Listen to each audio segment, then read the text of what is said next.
Hello, good evening, and welcome to Monkeys with Fire. How is everybody tonight? I hope you're all well. Hope you had a fantastic weekend. So then, we start a week of exploration into the Forbidden Lands from Free League Publishing.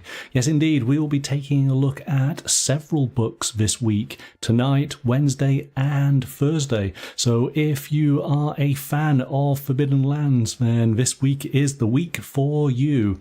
This evening we are going to start on the Bitter Reach, which is the campaign module for Forbidden Lands, or one of the three that are available. And yes, it's going to be a very cold evening as we take a look at new professions, new monsters, new magics, and of course a complete campaign. Now, when we do take a look at the scenarios or campaign modules, we always want to throw up the spoiler sign.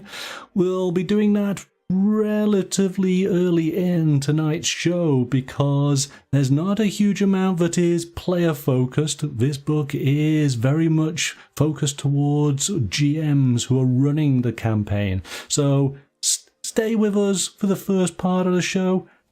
Have a look at what the new profession is, have a look at maybe some of the new magic, but when you see the spoilers, if you do intend to play the Bitter Reach, you might want to tap out at that point. Good evening, Roger. Thanks for joining us this evening. Of course, my thanks to Free League Publishing, who provided a copy of Forbidden Lands: The Bitter Reach for us to take a look at this evening.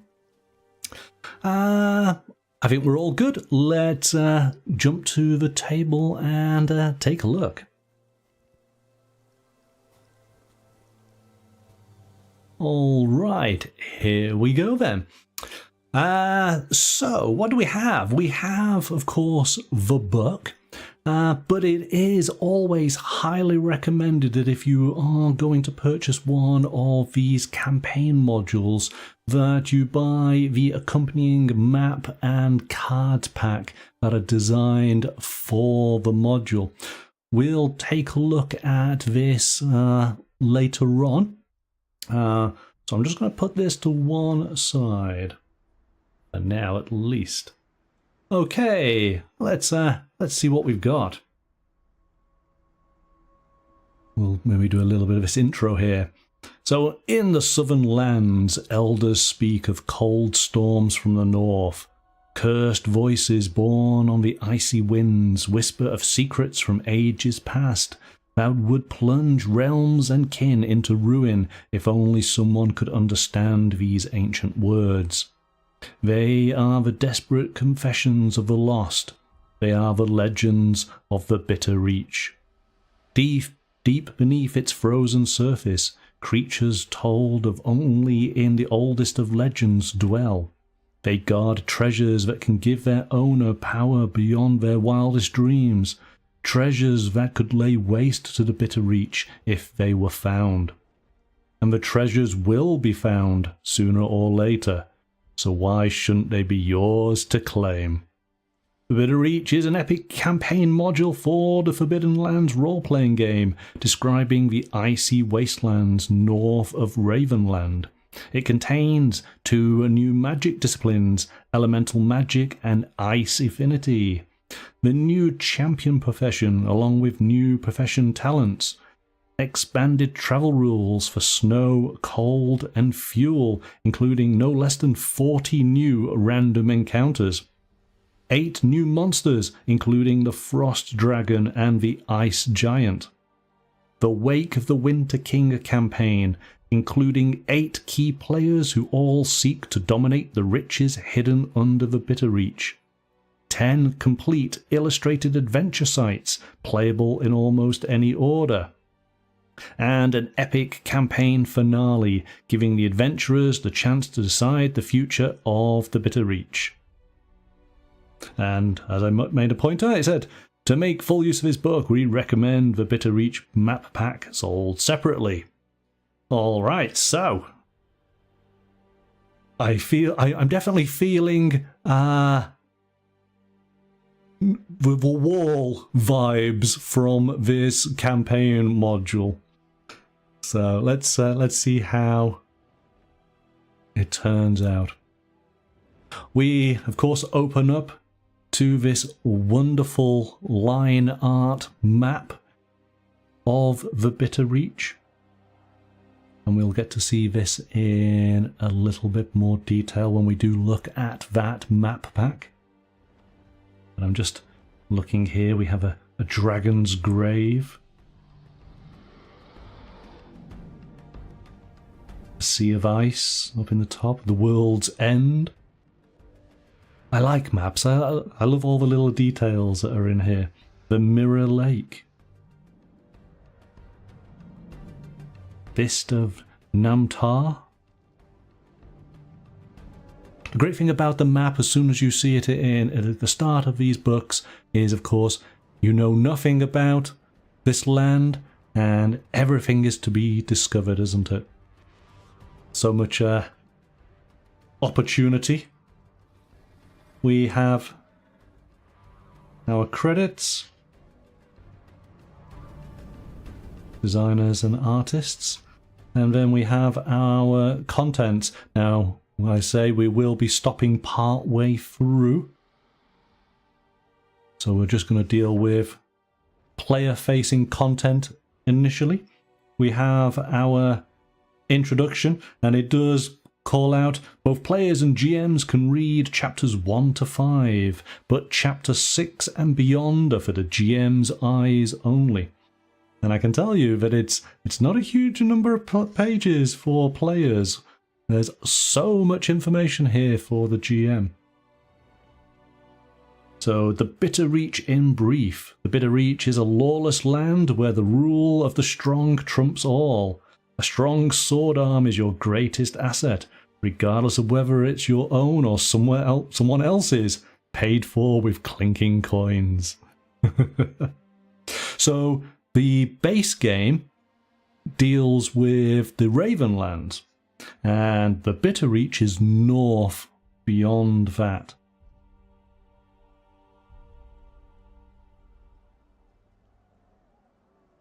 And so it tells us a little bit about what its life is like living in the Bitter Reach. Giving some ideas how our players might have travelled up from Ravenlands. We of course have these wonderful illustrations throughout the book. I really like these, as I liked the illustrations in the Player's Guide and the Games Master's Guide for the core game, and they just continue through. It's this sort of OSR style, isn't it? I really appreciate it. And it is worth pointing out that the book is beautifully made. It is a hardback book. We have these wonderful matte pages. We get no reflection, which is a delight whilst in the studio. The font is, of course, and the text is very easy to read. So these initial pages is talking very much about surviving in the cold. Obviously the cold is an unseen adversary that the players are going to have to contend with all the time. Lighting fires, maintaining good food and drink, making sure you're clothed appropriately. So we've had a little bit of introduction. We go on into a little bit more detail of the lay of the land. I love these headers. These are beautiful. So nice. So we get into, tells a little bit about the settlements. What the kin are like within this region.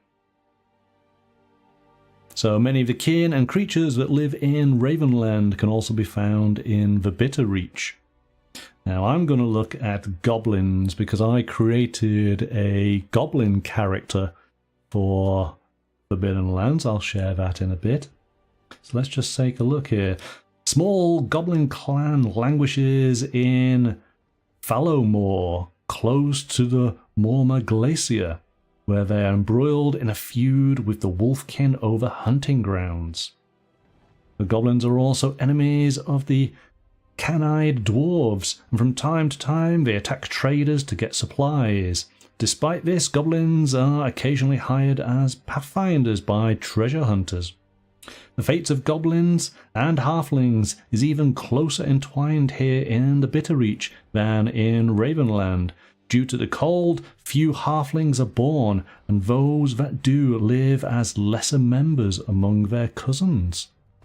Ah, that's interesting. If you've not gone and taken a look at Forbidden Lands, the core game, go and learn all about the relationship of halflings and goblins. It is fantastic.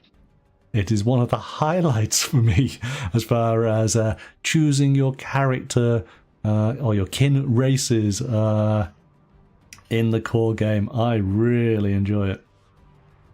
Oh, here we go. So Fallowmoor, west of the Silver Coast, lies an icy tundra, a flat stretch of the Bitterreach, with rough winds and encroaching snow.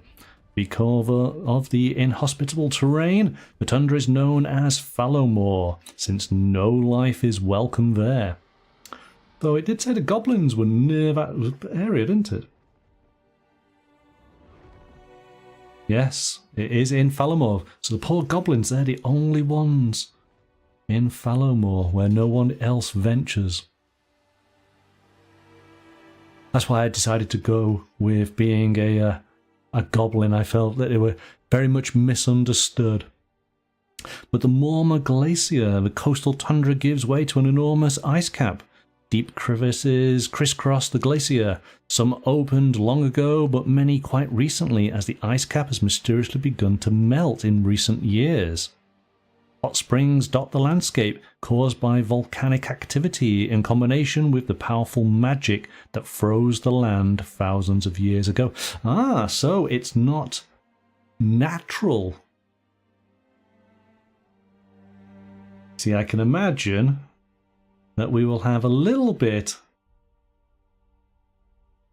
of that understanding. But you see, this is the great thing about Forbidden Lands, is that actually, as players, you want to learn more about the land as you discover. If you remember with the original game, there was, I think was it the red mist that was preventing people from moving beyond their village. Anybody who got caught in the mist at night time, of course, would perish. And then the mist was like that for hundreds of years, and then it suddenly abated. And now people have been able to go on out and rediscover the lands and rediscover the treasures that, of course, have been trapped within this mist for so long. And I'm wondering now that whether something similar befell the land of the Bitterreach. Maybe it does have something to do with magic. So this campaign module adds a new profession and some talents. What do we have? Described in the chapter is a new profession with 3 profession talents as well as 3 new general talents. Path of Fate, Path of Protection, Path of the Holy Vow, the Harpooner, Mountaineer, and Warm-Blooded. And these are associated with a new profession that is the Champion.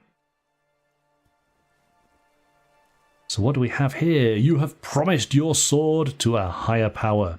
You exist to serve your cause and fight for it without hesitation. All obstacles you face are tests of your dedication, and only by overcoming them will you receive your just reward.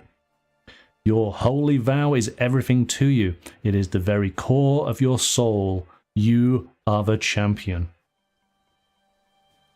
Okay, so this character, his profession seems very much linked to the gods of Forbidden Lands, of which there are several. Let's just, let's see, we have a pride, don't we? You never break a promise. You allow no one who mocks your deity to go unpunished. So I get the impression this champion is a little bit maybe like a cleric. What do you think, Roger? Do you think it's a bit more close to the cleric? Dark secret. You once betrayed your vow and will not rest until you have made amends. You set high standards for yourself, standards that you know you will never live up to. A nemesis challenged you to a duel, but you fled from the fight, knowing you would lose. What do we have? With gear, one-handed weapon of your choice, studded leather armor, closed helmet, small shield. I like the depiction, so I do think a good war hammer. I think that's the some kind of blunt instrument. That sounds good. So a champion is a warrior who has sworn allegiance to a god or a demon. Okay, yes, of course. But you can also give your vow to a person or even a location. Your dedication to your oath grants you special powers. We have the path of fate, the path of protection, and the path of the holy vow. But let's take a look at these general talents, because any character profession can potentially use these. So life in the Bitter Reach is harsh, and its people have developed several unique talents that help them survive the eternal winter. It very much is. It's Winterfell, isn't it? And it's that whole region north of Winterfell, up to the Wall. These talents can be learned in according to the rules on page 40 of the Player's Handbook. We've got the Harpooner. When you throw a harpoon or a throwing spear, you rarely miss your mark. That's quite cool. So that could be useful regardless of whether you're trying to fish. You could use that against some kind of beast, and I'm sure we'll find some of those. A Mountaineer. You can climb any mountain. No precipice is too steep for you to explore, so that's going to be handy. And then Warm-Blooded. The blood runs hot in your veins. You can resist cold that would paralyze a lesser adventurer. Okay, well they make sense for this region, don't they? We then have magic. I didn't really go into magic too much in the core game, but we now have two new kinds. We have elemental. So here we go. For sorcerers is elemental magic, and for druids is ice affinity. Let's see what we've got. Elemental. So of course this covers all the elements, doesn't it? We have combustion, which is fire, water breathing, rock storm, flight,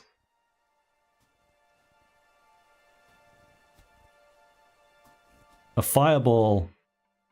Yeah, we've got to go with a fireball, haven't we? And then of course summon elemental. That's cool. And we do have a variety of stat blocks for the various elementals: fire, water, earth, and wind. And then ice affinity. Druids in the Bitter Reach often dedicate themselves to the discipline of ice affinity. Such druids have supernatural sense for snow and ice, and they can draw energies from the frozen lands to create magical effects. Frostwalker. You become immune to all effects of cold. Or an ice shield. These are cool. Sword of Ice. If spell summons a sword of ice that functions like a normal short sword, with a D8 artifact die. That's cool. I'm getting the sense that these druids, we could be a little bit like Iceman from Marvel. Can you do the whole ice walkway? Frostwalker, so that's immune. Make a snow cave. We can do the Sword of Ice. Do a blizzard, icy breath. So not quite. But that's okay. Journeys. Journeys play an important part in your adventures in the Bitter Reach, just like in Ravenland. So the map, large colour map of the Bitter Reach, is divided into hexagons, just like on the map of Ravenland. One hexagon is about 10 kilometers across. If you have both maps, you can put them next to each other to see how the different regions connect. Note that the map mainly consists of snow and ice. This doesn't mean that all the white hexagons are exactly the same. Alright. I feel that's maybe a good point to bring out the map. So, as you saw, we've got the pack. It comes with some cards. Let's just unpack this.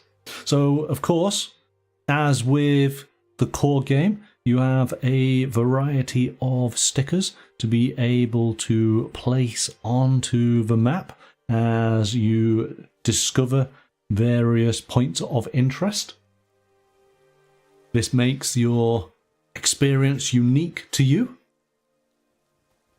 Let's now we're not going to get it all on the screen because there's just too much. But I want to see if we can maybe see some little points of interest. Oh look, here we go. Got some dungeons here, some caves. Maybe a village here. I do want to see if we have. I think it's going to be on the other side. This is double-sided. So you could play 2 campaigns. Here we go. So here's Fallowmore. This is where the goblins are. And here is Morma Glacier. It's around this area that the goblins are located. We got our Dragon's Grave. This is nice, I like it. See, you can see all the detail here. You like the map, do you, Rogi? Yes! I think it's really cool. And the good thing about it, of course, is as players, you can be moving around, you can explore these areas, or of course the GM can actually put in some of the stickers so you can find little villages or caves to explore that are not necessarily part of the map. So you do make this very much your own. I think it would be fun to play a nice long campaign, and then once you're finished, once you got to the end, you know, put this up on your wall, frame it, because everybody would have a unique memory from that experience, and that'll be unique to that particular group. So no, I like it. That's good.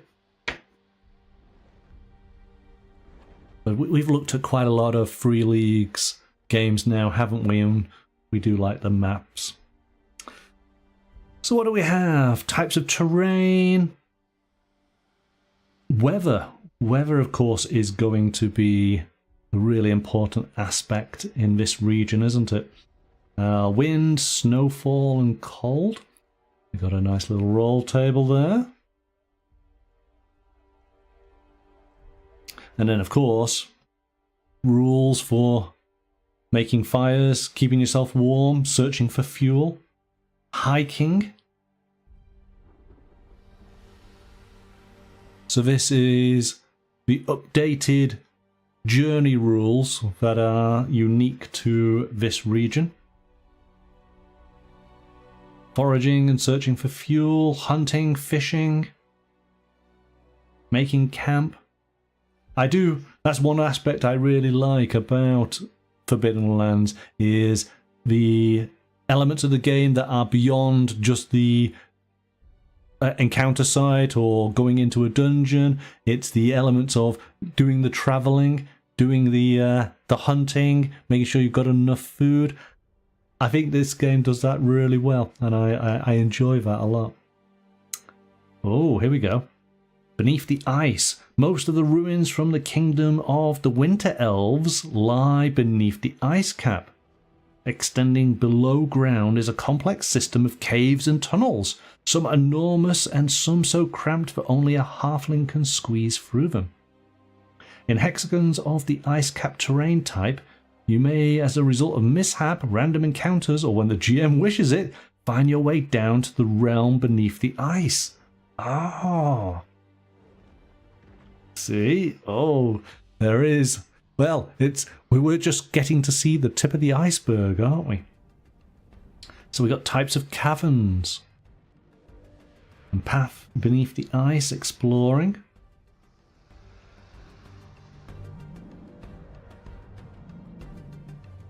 And mishaps. That's cool. Okay, so even just reading through these few pages, which is just shy of just over 40 pages, already it's teasing so much. We're having to deal with the cold, but there is definitely more to be discovered. So it's at this point that if you do intend to want to play the Bitter Reach, then this is the point where you might want to stop watching, because we're now going to go into the territory of spoilers, into the area for GMs only, so you have been warned. Alright, let's continue. So here we go. This is the start of the campaign, Wake of the Winter King. And as it says here, welcome to the Games Masters section of this rulebook. Players should read no further. You know what might have been handy? Having a great big page to basically cut this off and say, hey, players, don't read any further. Because if you didn't catch that little warning right at the beginning, you might have carried on. You might. Alright, so there's a lot of information to go through to explain to the GM exactly what is happening within the Bitter Reach.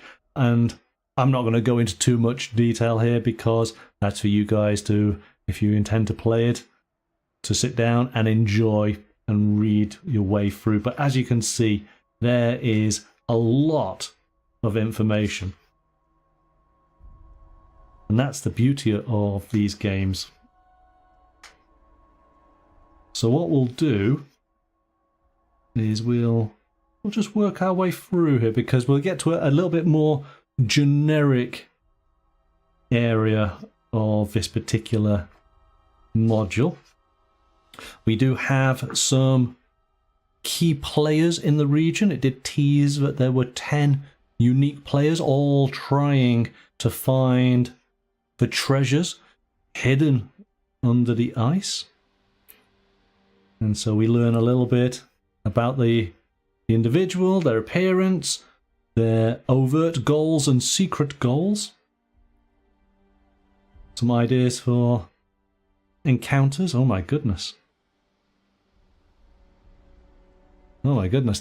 Again, the art on this is brilliant. Really like it. Who is that? I want to find out who he is. Belial? An ice giant.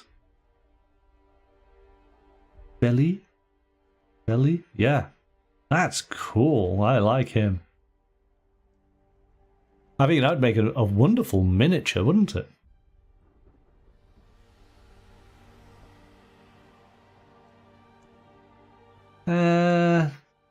So do they have a bit of a legend before them? Yes, they do.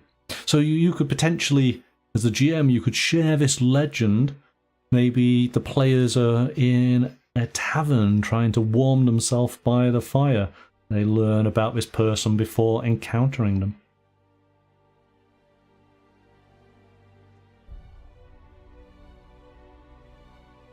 My goodness.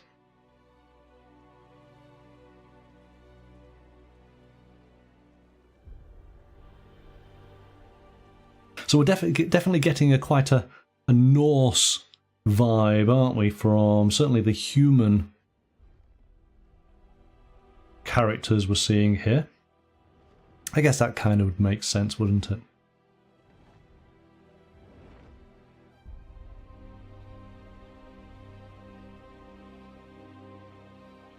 Okay, so what do we have here? Most of the kin that inhabit Ravenland can also be encountered in the Bitterreach, but they are fewer in number than their southern cousins. 4 kin dominate the frozen lands: humans, orcs, wolfkin, and dwarves. Alright.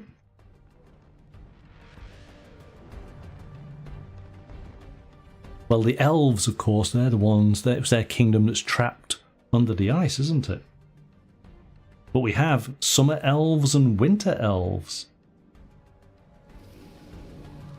Winter elves. These elves rule over what is now known as the Bitterreach millennia ago.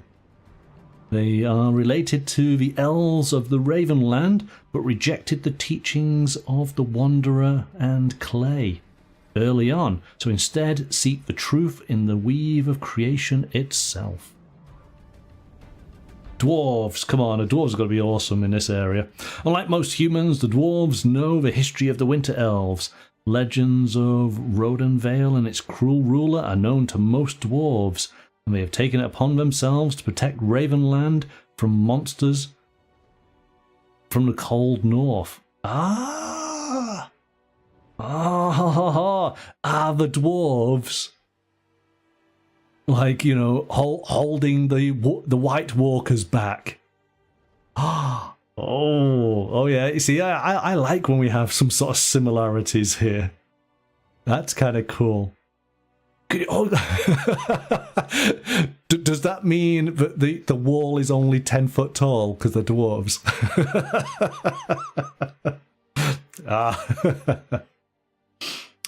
That's cool. I can imagine a load of, you know, rough dwarves holding the line. I think that would be actually quite cool.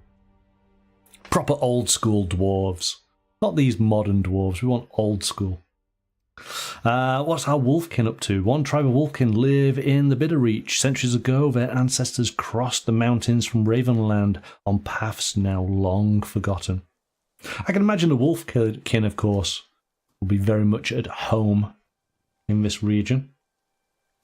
So we have a bestiary, but this, of course, is geared towards this region, and we will, in fact, tomorrow be looking at a greater bestiary, which will cover for all of the campaign modules, the Book of Beasts. That's our plan for tomorrow. But what do we have? We have a direwolf.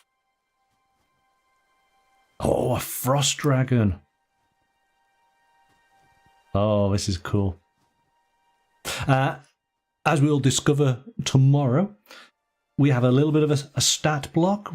Gives us some special abilities. We have an element which details the beast's weakness. And then, of course, we have this table for monster attacks. So this always adds a random and unique element to the beast's attack, which makes it interesting for the players. Remember, of course, in Forbidden Lands, your heroes, well, first of all, you're not really heroes, are you? You're kind of, you know, thieves and rogues and people who are just trying to take advantage of the opportunity. And because you're not really heroes, you're a bit squishy. So you've got to be so careful in combat. You can't just throw yourselves in at any adversary. So it is good to be able to see if a beast does have a weak spot that you can take advantage of. Well, saying that, if you can try and avoid combat, so much the better. Nanook. Nanuik. Yeah. Okay, it looks like a bear to me. Pike beast. These look like they live in the glacial sea. Stone Guardian. These are cool. Stone Ravens. Wendigo. Wendigo is a flesh-eating monster born from a murderer who has succumbed to the harsh conditions in the Bitter Reach. Nice. These are cool. I like these. In fact, the addition of these, you're getting quite a few beasts now, aren't you? Dire wolves are twice the size of regular wolves. Their fur is white as snow and thick and warm.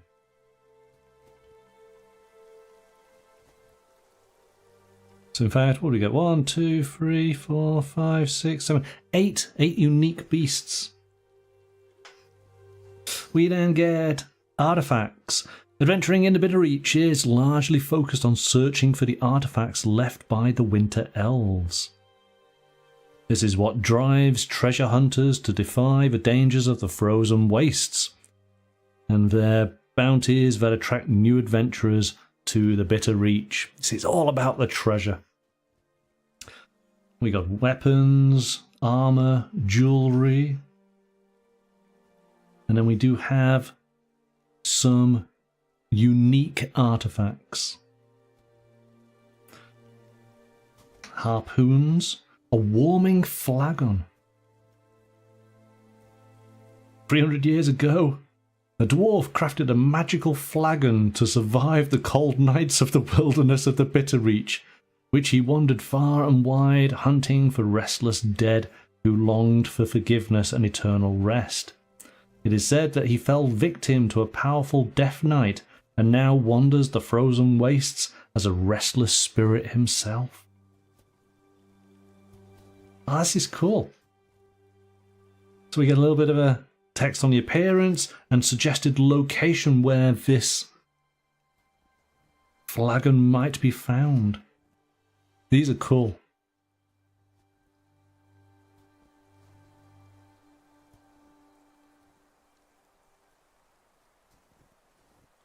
I do like the fact that the dwarves seem to feature quite heavily in this one. Even though I decided to create a goblin character, I do like my dwarves. And so, in fact, this is possibly a good time to share, because with the map you do get these nice cards. So if your adventurers do manage to find a weird and wonderful artifact, then you can give them a card. We've got a variety of them. Hey, maybe we should have a flagon in here, shouldn't we? There you go. Just have a look. So, okay. So it does gives us a little bit of a description, and then gives us some details on its effect. If shaken on a starlit night, the flagon heats up from an inner glow, which provides heat equivalent to a small campfire for a quarter day. You don't have to be outside, it's enough that the light of the stars shine on the snow covering the Bitter Reach. Cool. And then we have some beasts. I think these are ones that we are able to either hire or tame. We've got a snowball, a reindeer, a wolf, a sled dog, and a polar bear. So we might meet them during our adventures. So, again, people who are familiar with Forbidden Lands will know all about the encounters section. So this in this chapter works just like the one in the Games Master's Guide. Some encounters may occur multiple times. Just like in Ravenland, the adventurers can face a range of different encounters on their journeys. So we do have a random table here. I like this aspect of being able to just randomize encounters as the players are journeying across the map. We have a fair number. I think it might be, is it 40 or so? Again, don't want to ruin too many of these. Let's find one here. The Frozen Dead. In the distance you notice what at first appears to be a snow-covered stones and trees, but as you get closer you realise that what you are seeing are the unfortunate corpses of adventurers who have fallen victim to the merciless wrath of the Bitter Reach. The PCs discover the remains of dead wanderers. They have fallen victim to the cold and maybe starved to death or were killed by one of the many monsters of the Bitter Reach. The cold has destroyed most of the equipment they carried, but there are a couple of finds to be made. So we can check the Frozen Dead. Ugh. So we've got quite a few here. Again, I really like these. And they're not all necessarily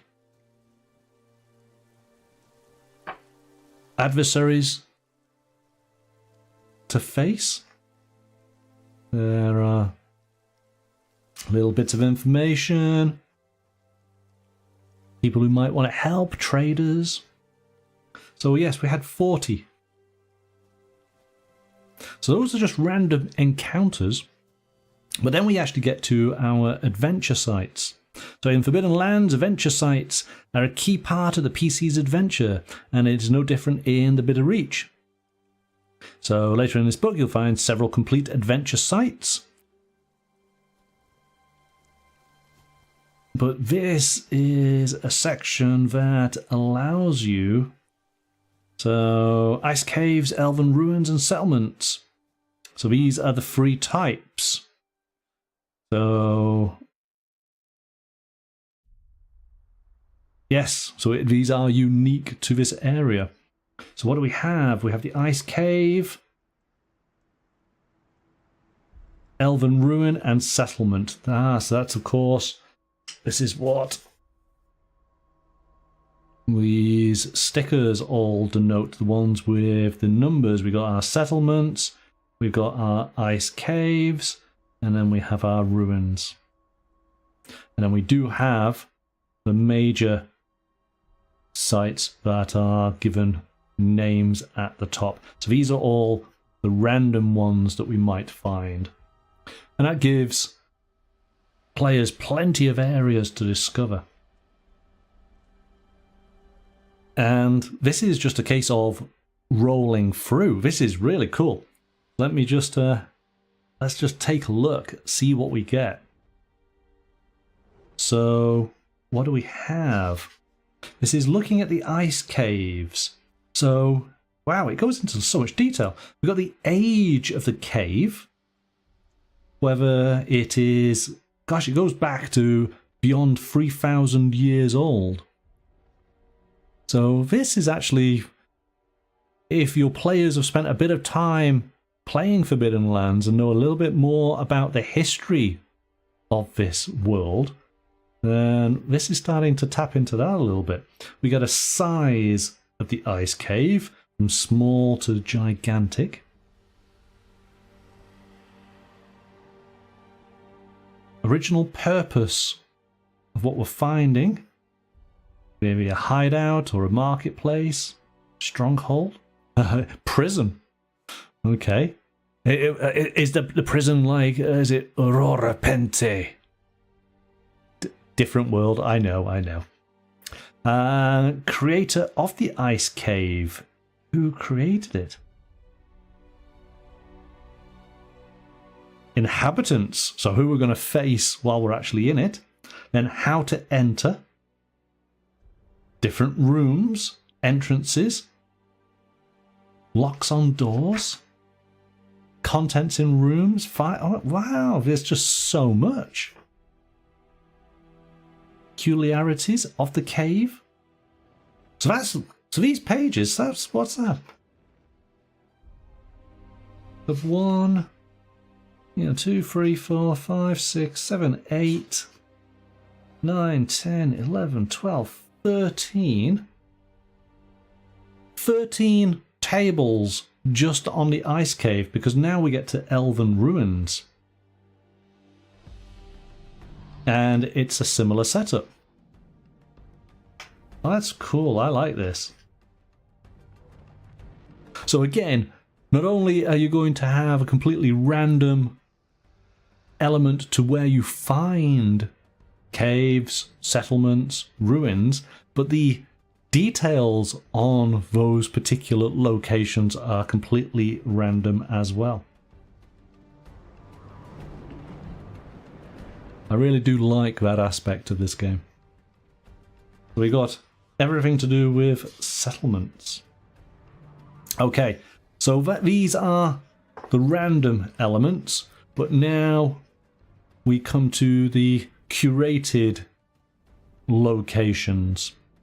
And what we'll do is we'll take a look at this first one, just to give you an idea of flow. If you've played Forbidden Lands, you'll already be very familiar with this layout.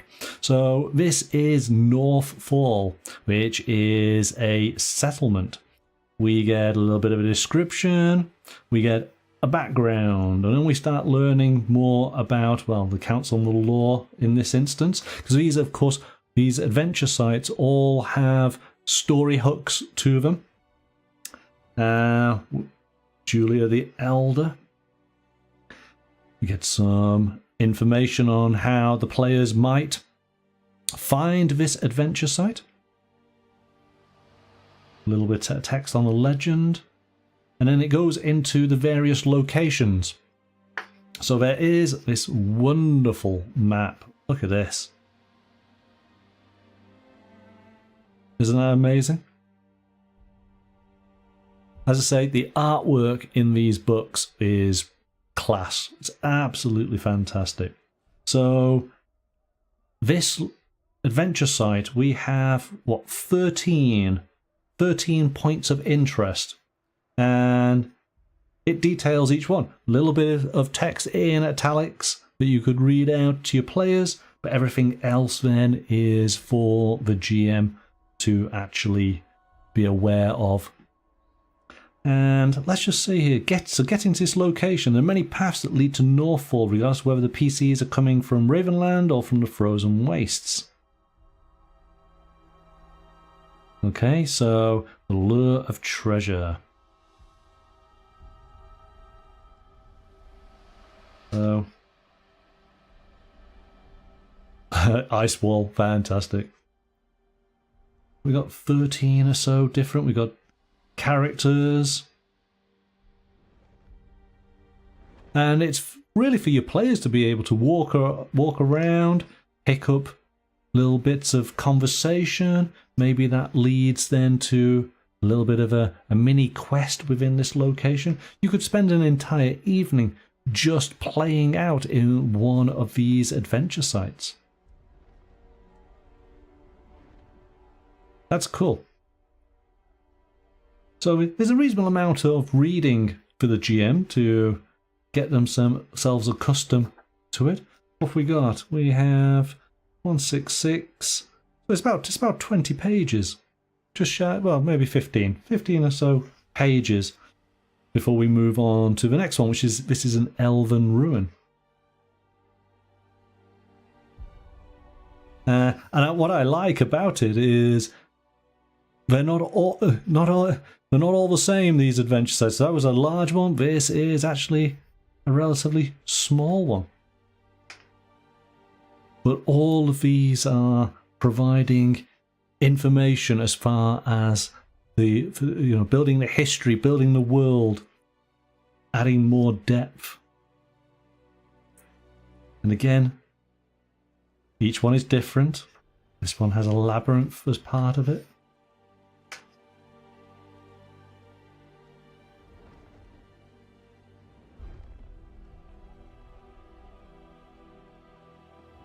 This is cool. I'm liking this a lot. Wow. The Field of Swords.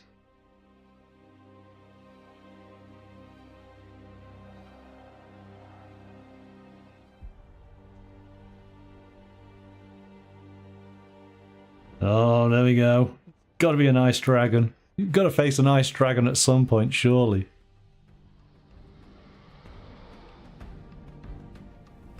So we got quite a few. Yes, definitely a few. I think there's a... Did it say it was about 10?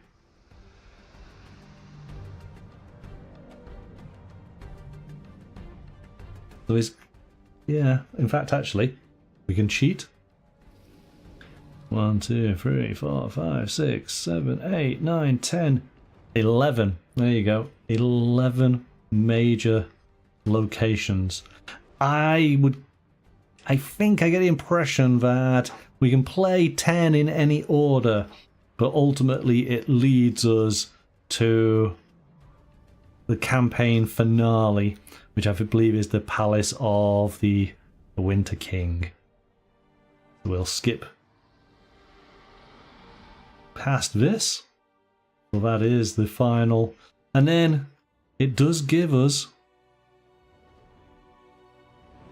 a little bit of a summary. So, yeah, okay. And then we do have elements to... We can print these out to be able to hand these out to our players.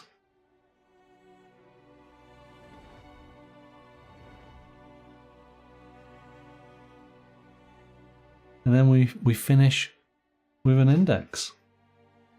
And of course on the back page we have a map again. So there we go. That is a quick look through Forbidden Lands: The Bitter Reach, along with its map pack and cards and stickers. I really like this. I think this is a neat addition. And of course we've got another book to take a look at tomorrow and one on Thursday. And this effectively means that we will have gone through 3 of the zones. We have Ravenland, we have Bitter Reach, we're going to have one on Thursday. I kind of feel that there's going to be another campaign module incoming at some point. I feel like we need at least 4, don't we?